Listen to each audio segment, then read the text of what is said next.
These latest headlines from ABC15 are sponsored by Lerner and Rowe Injury Attorneys. One call, that's all. I'm Craig McKee with your top stories from ABC15 Arizona. Right now, the search continues for a missing man who was swept away by floodwaters near I-17 and Table Mesa Road in New River. Our chopper flew over the search efforts there this morning. Maricopa County deputies say the man was swept away on Sunday when he was driving a car near the Agua Fria River. Crews were able to rescue a female passenger in that same car. New today, the Pentagon is investigating Senator Mark Kelly over a video he made with other congressional lawmakers, reminding troops to refuse to obey illegal orders. The Department of Defense on social media said they could recall Kelly, who is a Navy veteran, to active duty for a court-martial. Senator Ruben Gallego, a Marine Corps veteran, tells us that members of the military are told in boot camp and while on active duty that they do not have to obey illegal orders.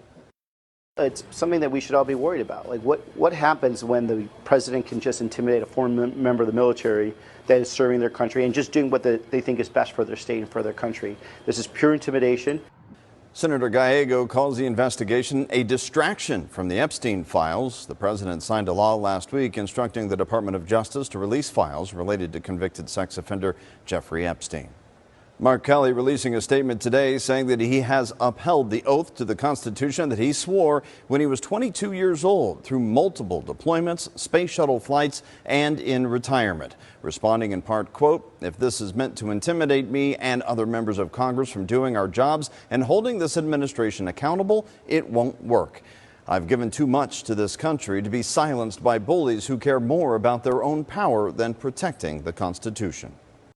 Demanding change. Today, Arizona lawmakers plan to discuss a system overhaul just days after police say a man entered a Phoenix school classroom campus and sexually assaulted a 10-year-old girl. Details surrounding the Wednesday assault coming to light here, saying authorities say the suspect, Abel Blah, actually entered the Orangewood Elementary campus through a lobby door and then pulled the girl into an empty classroom. ABC15 obtaining records that show the suspect was a level 2 sex offender on lifetime probation who failed to follow probation court orders over multiple years. Advocates and lawmakers now calling for change and answers. In looking at some of these petitions to revoke, it looks like there's potential new crimes. That my question then is, were these reported to police? If sex offenders relapse, people are getting hurt, children are getting hurt. And so it's high stakes, and we need to find out and get more serious about what we're doing here in Arizona with this. Beth Golden, whom you just heard from there, actually will be alongside State Senator Janae Shamp to hold a news conference this afternoon at the state capitol. Senator Shamp calling this a system failure and promises new legislation as a result. ABC15 will also have a team there to listen and hear what changes they will be pushing forward. And you can also see our complete reporting on this story on ABC15.com right now. Another Valley nonprofit is asking for your help. St. Mary's Food Bank is kicking off its annual turkey and holiday food distribution today. It's all happening at the food bank's Knight Center Client Services Center. And if you'd like to help out, the food bank is still collecting turkeys, food, and cash donations across the street from the distribution site.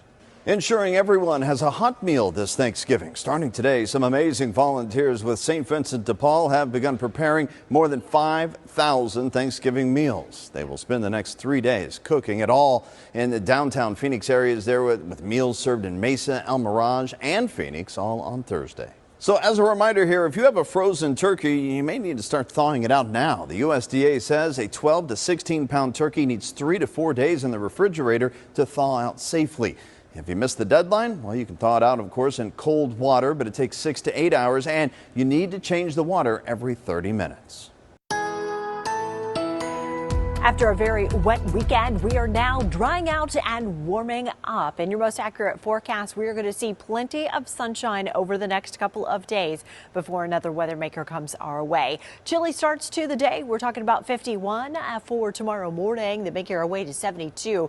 So right at that seasonal average for this time of year. Around the state, we'll see a high of 71 in Bullhead City, 51 in Flagstaff, 61 in Prescott, 64 in Payson, and 66 in Globe. overnight temperatures are going to be chilly. Again, we're going to see those 20s from Flagstaff down through Show Low, mixture of some 30s and 40s for areas like Prescott and Sedona. And then we've got 50s and 40s that are going to be along the Colorado River.